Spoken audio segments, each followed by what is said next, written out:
Brassicas, which include broccoli, cauliflower, cabbage, and kale, are some of the most nutritious and versatile vegetables you can grow in your garden. They are packed with vitamins, minerals, and antioxidants, making them a great addition to any meal. For gardeners and farmers alike, brassicas are a popular choice because they're relatively easy to grow and can thrive in a variety of conditions.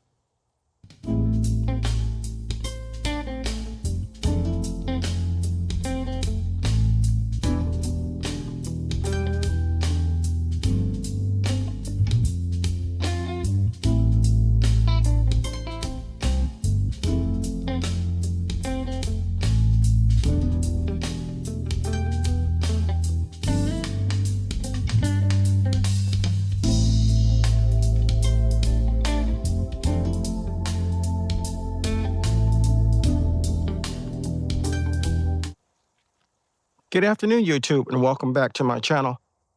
We're outside in the garden this evening. It's kind of not really as hot as it normally has been, but it's cool enough for me to plant some brassicas, so I thought I would bring you along. Now, we started planting a couple of videos ago, brassicas in this bed, and unfortunately, I burnt some of them, and some of them died. And off camera, I went ahead and added some more Georgia collards into this bed. So hopefully I won't burn my plants anymore, and they will grow like I want them to. One of the biggest challenges gardeners face when planting brassicas is pests. Cabbage worms, aphids, and slugs have all wreaked havoc on my garden this year. But I have succeeded in growing quite a lot of brassicas. And then there's disease, downy mildew, and powdery mildew can also affect your plants. Not to mention nutrient deficiencies, which can impact the health and yield of the plants. Soil quality is primarily the most important factor necessary to grow big and luscious brassicas. And we're going to go to a couple beds momentarily, and I'll show you what I've done to make sure that I won't have a deficiency problem.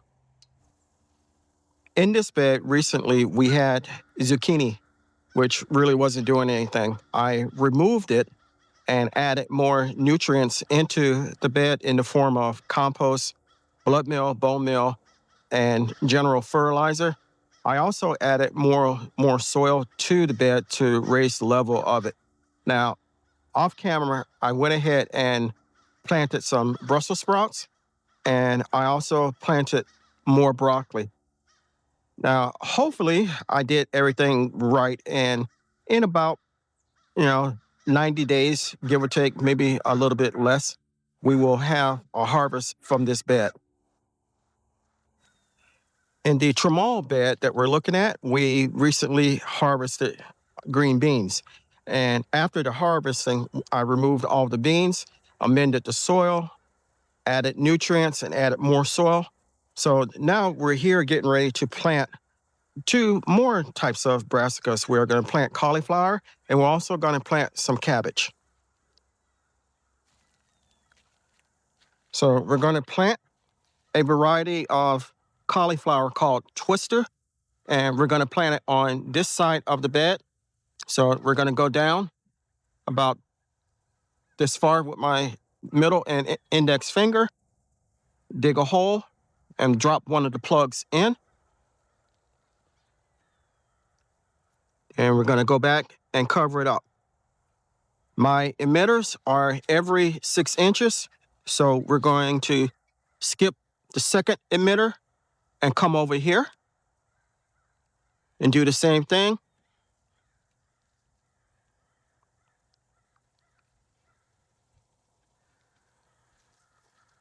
Skip a emitter, come over here, drop in.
And we're going to put these two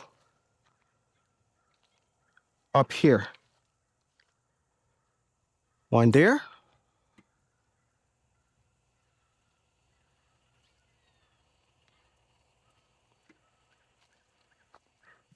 And one here.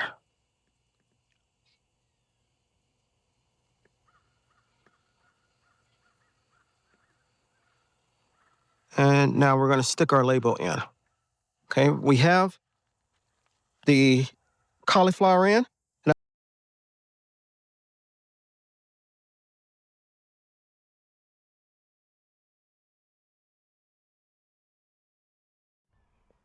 So as you can see, we have the cauliflower and the cabbage in. The bed looks good.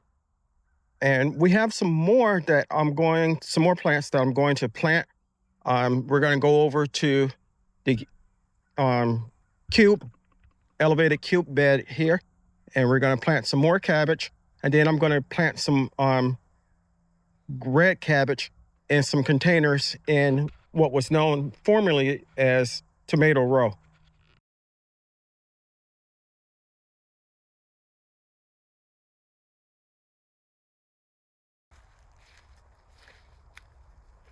So this is formerly what was tomato row. We only have one tomato plant left in these large containers here. I'm going to plant some red cabbage in each of the 3 empty ones here. Just one plant in each.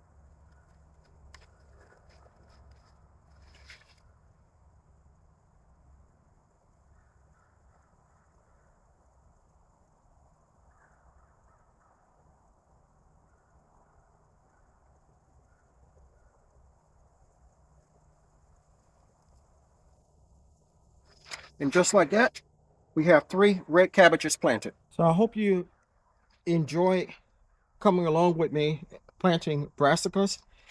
Brassicas are so much fun for me to grow because you can grow a lot of food with just very few plants. The collard greens, for example, once they get off size, you can cut them off and using the cut and come again method, and they will continue to grow. And during the fall and winter time, they actually taste better to me because they get kissed by the cold. The cold turns some of their starches into sugars, and they taste better. I hope it really enjoyed the video and got something out of it. Brassicas, if you do it right, can bring you lots and lots and lots of joy. Uh, you need to ensure that your soil is healthy, it has the correct amount of nutrients in it. You make sure that you're planting your brassicas at the right time to plant them. And also you can do companion planting and succession planting, which is what I did with the collards here. So overall, if everything goes like it's supposed to, we're going to have a lot of food growing in these beds. If you enjoyed the video, give me a thumbs up, leave me a comment, and I will reply. If you haven't subscribed to my channel, take a moment to consider doing so. As you can see, I can grow a lot of food by myself, but one thing I cannot grow is this channel without your help. If you do decide to subscribe, don't forget to hit the notification bell all so you'll be notified whenever I upload new content. Chances are, if you like my content, your family and friends will, so it's okay to share. So until next time, always remember to give the thanks to God, for without them, we are nothing. Stay blessed, stay strong, and grow, grow, grow.